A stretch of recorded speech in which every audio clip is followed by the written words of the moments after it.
le thème que j'aimerais aborder cette année, c'est comment incarner et manifester pleinement notre raison d'être profonde. Tu peux déjà nous expliquer quelle est cette raison d'être profonde? Bon, ben déjà, la raison pour laquelle j'ai choisi de partager ce sujet, c'est parce que c'est le sujet où c'est les questions qui reviennent le plus souvent dans les accompagnements que je fais avec les gens que je rencontre, dans les stages ou les accompagnements individuels. C'est souvent, qui suis-je? Et qu'est-ce que je peux faire dans ma vie qui correspond à qui je suis? Et souvent, il y a ces difficultés, donc ça se présente de différentes façons.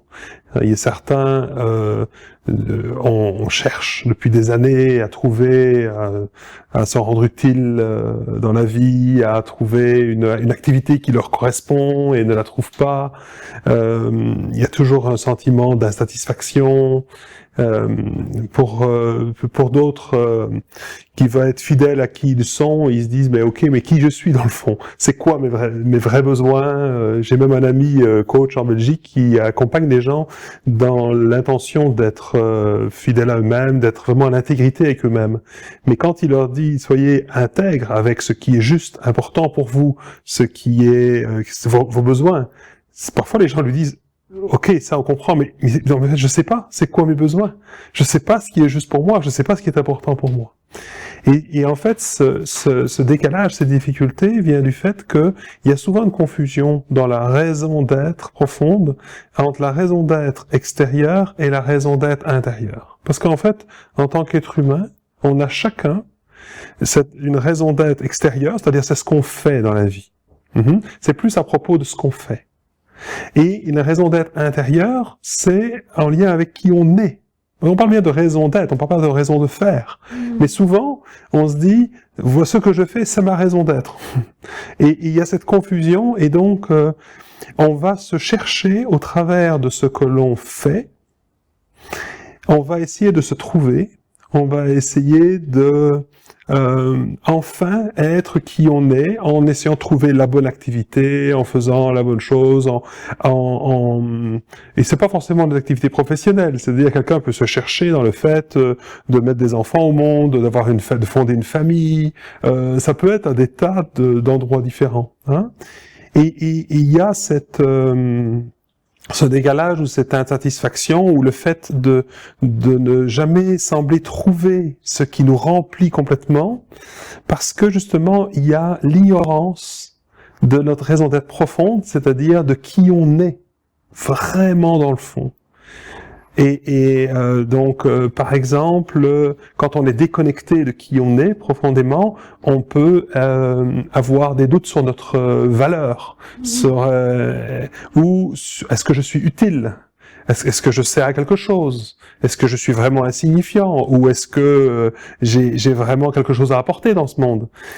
Justement, j'ai une question à te poser avant d'aller plus loin. Quelle est la différence entre cette raison d'être et la mission de vie? Est-ce que c'est la même chose? La mission de vie, c'est du domaine de la raison d'être extérieure.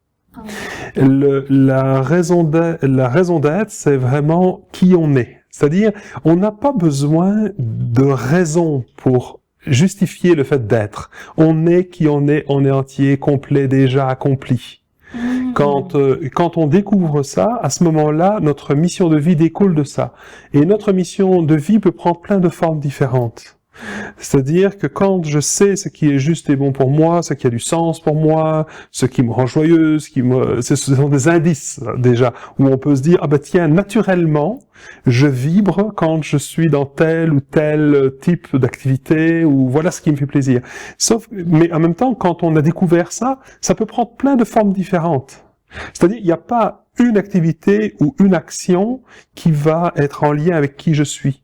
Qui je suis peut déboucher sur des tas d'activités ou des tas de choses différentes. Ok? Moi, je sens que le métier que je fais aujourd'hui correspond vraiment à ma raison d'être profonde, à qui je suis, tout simplement. Ok? Maintenant, qui je suis pourrait faire tout à fait autre chose, mais avec les mêmes valeurs, qui remplit les mêmes besoins, ça, d'accord? Et c'est là que la confusion se passe, c'est parce que on va essayer de trouver l'activité d'abord, avant de se demander qui je suis et d'où ça part. Et c'est ça qui manque. Parce que ce n'est pas ce que je fais qui détermine qui je suis, c'est qui je suis qui va générer, je dirais, l'action juste, l'élan juste de vie, et c'est ça qui va nous amener naturellement vers ce qui nous correspond.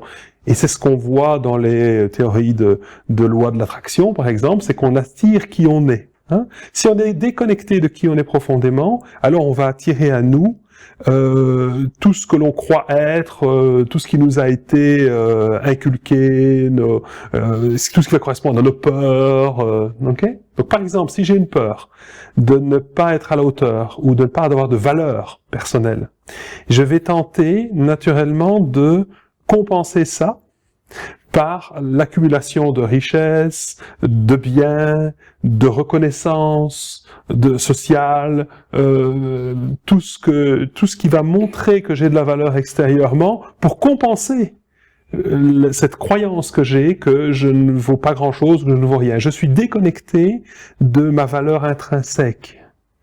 Ok? Voilà. Si j'ai un doute sur mon utilité sur cette terre, alors à ce moment-là, je vais chercher à me rendre utile en aidant les autres, en essayant au travers d'aider les autres, de prouver que je suis utile. Donc je deviens digne d'être en vie. Ouais. Ah oui. Moi, je me souviens une fois, j'étais sur un stationnement. Moi, j'ai vécu les deux. Hein.